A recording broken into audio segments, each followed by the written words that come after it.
এক থাল ভাত নিয়ে বসে আছি, নিজেও খাচ্ছি না, কাউকে আদর করে পাশে বসিয়ে খাইয়ে দিতেও পারছি না। এই দুঃখ আমি কাকে বলি? এই দুঃখ বলতে না পেরে দিন দিন চিকন হয়ে যাচ্ছি। একদিকে যুগের পর যুগ সিঙ্গেল হয়ে বসে আছি, অন্যদিকে ফেসবুকে ঢুকলেই নিজের থেকে বয়সে ছোট তরুণ তরুণীদের প্রেম দেখতে দেখতে অতিষ্ঠ হয়ে গেছি। ফেসবুকে ঢুকলেই তাদের এসব প্রেম প্রীতির ভিডিও দেখলে মন চায় নিজের সুপারি চোরাকে দরজার চিপার মধ্যে ঢুকিয়ে জোরে একটা চাপ দিয়ে মরে যাই। এইসব প্রেম প্রীতির ভিডিও এগুলো কোনো সাধারণ ভিডিও নয়, এগুলো সিঙ্গেলদের একটা মানসিক যন্ত্রণা, যে যন্ত্রণা কেবল একমাত্র সিঙ্গেলরাই বুঝতে পারবে। এক সময় ভাবতাম বড় হলে হয়তো আমারও একটা মনের মানুষ থাকবে, কিন্তু এখন এতটাই বড় হয়েছি যে আমার থেকে ছোট ছোট বাচ্চা পোলাপান আমার সামনে দিয়ে প্রেম করে বেড়াচ্ছে।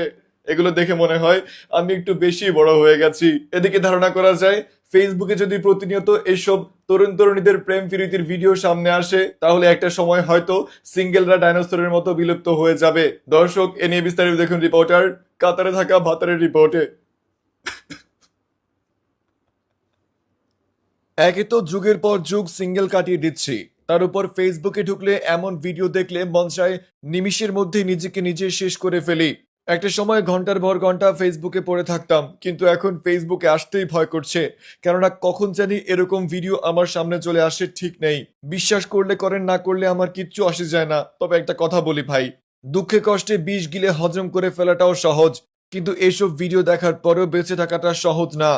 শুধুমাত্র ফেসবুকে না ঢুকলে বিনোদনগুলো মিস করব বলেই ফেসবুকে ঢুকি, তা না হলে বহু বছর আগেই ফেসবুকটাকে বন্ধ করে দিতাম। কেননা ফেসবুক এখন আমাদের মতো সিঙ্গেলদের জন্য এক একটা যন্ত্রণার মেশিন, যে যন্ত্রণা কেবল আমরা সিঙ্গেলরাই দেখতে পাই। একে তো কাপল ব্লগারদের যন্ত্রণায় ফেসবুকে আসতেই পারি না, তার উপর এরকম কিছু ছাপরি প্রেমিক প্রেমিকাদের ভিডিওর সামনে আসলে মন চায় সেই কবিতাটা পড়ি, যেখানে বলা আছে, কি করি আজ ভেবে না পাই, পথ হারিয়ে কোন বনে যাই, কোন বনে যে ছুটে বেড়াই। আর তাই এবার সিঙ্গেল কমিটির পক্ষ থেকে আমার জোরালো আবেদন ফেসবুকবাসীর নিকট, দয়া করে আপনারা এরকম ভিডিও আপলোড দেওয়া থেকে বিরত থাকবেন। তা না হলে কখন জানি সিঙ্গেলরা হার্ট অ্যাটাক করে মরে যায়, তার কোনো নিশ্চয়তা নেই। রিপোর্টার কাতারে থাকা ভাতার, ফ্রম নিউজ ভাইয়া।